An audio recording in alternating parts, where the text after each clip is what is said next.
Okay, here we are with Macy Gray, who knocks it out of the park, I would say, with the fabulous For Color Girls in this all-star cast. So how did it happen? You don't make that many movies. We think of you primarily as a singer, Macy. How did this happen that you're in this movie with Janet Jackson and Kimberly Elise and Felicia Rashad and everyone else? I was invited. I got a message that Tyler was doing For Color Girls and he wanted me to have a part in it, and they sent me the part and I read it.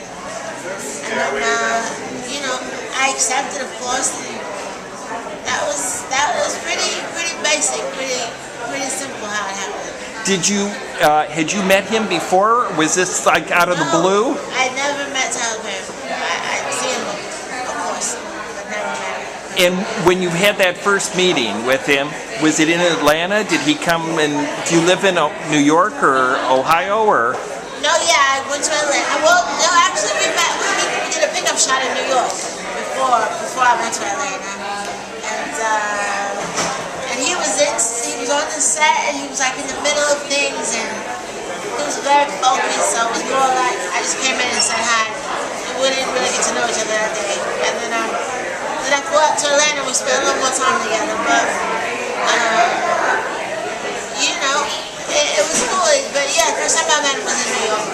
Now this woman is an abortionist, and right now one of the questions people say the piece was written in the 70s and performed at the Public Theater first, and then on Broadway to great acclaim. And it was a different time, but even then, abortion was legal in New York State. So why would a woman, first of all, why do you think she's got this profession going on now? Did you ask yourself that, or did you ask Tyler? I did all that background.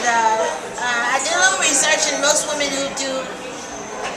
abortionists do it illegally. They either used to work at a legitimate one, or they were nurses, or my character had a grandmother who was a nurse who taught her how to do it.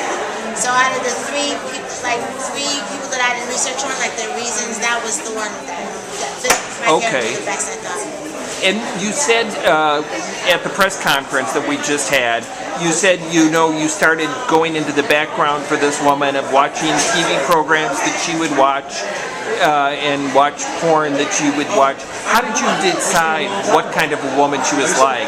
I mean, we see her, she's drunk, she's like an alcoholic, and she seems pretty unsanitary in a way for an abortionist. Scary.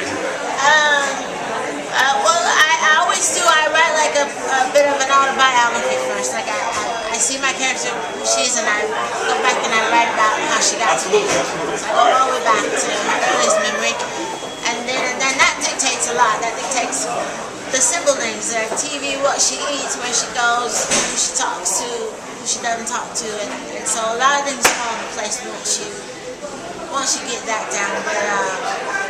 But yeah, she was very scary, very different than anybody I know. My acting coach helped me out a lot, and it was a lot of like, why are alcoholics, stuff like that, and I actually did as much research as I could for her. You said you got an acting coach. Do you do this with your coach in New York? Do you live in New York or LA? No, I live in Los Angeles. So would you see your coach like just when you get a part, you say I need to work on something, let's go to town, or do you have like is this part of your process, like going to have vocal exercises as well and with your singing? Oh no, you know what, I have to admit, when I get a role, I go get help with it. I get as much as I can, and then I jump in, because I'm not like a regular everyday working actress at the moment. So when I get parts, I really dig in and go get a coach and all that other stuff. And she was particularly great for it, because she's from Harlem. She'd had experience with alcohol, and she taught me a lot. She taught me a whole lot. And you worked in this scene with Tessa Thompson, yes. Somebody who I've really never seen before. How did the two of you work together? Did you just meet for the first time on the set because you have a very frightening, strange, alienated relationship? She comes to you for this service and is freaked out by it, basically. She's Tess is a dog. You know, I think if she gets the right role, she can really be some. She's really good. She loves acting.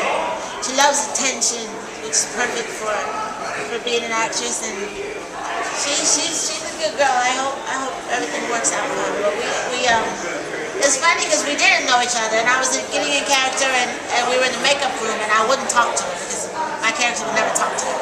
So she didn't think I liked her, and so it was weird at first. But we got to know each other. She's a great girl.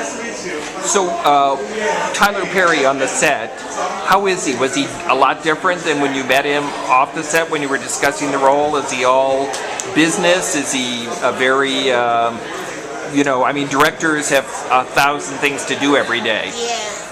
He's just really a consummate artist. He's constantly creating and very focused when he's working and doesn't joke around a lot, There's not a lot of, well, when I was there, wasn't a lot of laughter and messing around. And he's a very serious guy, he strikes me as. And so I think when you're on the set with him, you kind of, you pick that up. You don't want to, interfere with what he's doing and stuff. Now, how do you see your acting career with your music career? Is it something that just happens occasionally, or is it something that you feel driven to try to, have as another real strong facet in what you do? I have to see, I've been lucky, I wouldn't be here for Grand Time Football who invited me to do a training day, and I've never considered being an actress. That has never even entered my mind. So this is all a big surprise to me, and I have to see where it takes me. If I get more offers and it becomes something, I don't know. We'll have to see. I can't really call that one. I'm not sure. And what about your singing? Do you have another album that you're working on? Is something going to be coming out? Yeah, my new album, The Sellout, came out June 22nd. It's doing really well, and it's a great album, and I'm already in the studio working on my next one. Do you write your music primarily, or? Yeah, I have a little writing crew that I use. I definitely don't do it by myself, but I have a lot to do with it. And a lot of people do albums of covers, and I know since you started, you've been compared to Billie Holiday. Yeah. Have people ever suggested you do a theater piece about Billie Holiday, or do an album dedicated to Billie Holiday? Yeah, we're talking about that. I'm not sure yet, but I think that's a great idea. She has some songs I really, really love. And has doing something like this inspired you musically at all? The movie For Colored Girls? Yeah, sure. I did a song on the soundtrack for Atlantic. It's called Stand Up, and it's a very inspiring movie. On a lot of levels. If you're a musician, there's a million songs in that movie, and on any level, it's a very, very interesting, provocative film. And for a final question here, being Macy Gray, are you recognized all the time? Can you just have a normal kind of life? Can you go out and go grocery shopping or go out to dinner and people just let you alone? Or do you find you've got fans everywhere you go?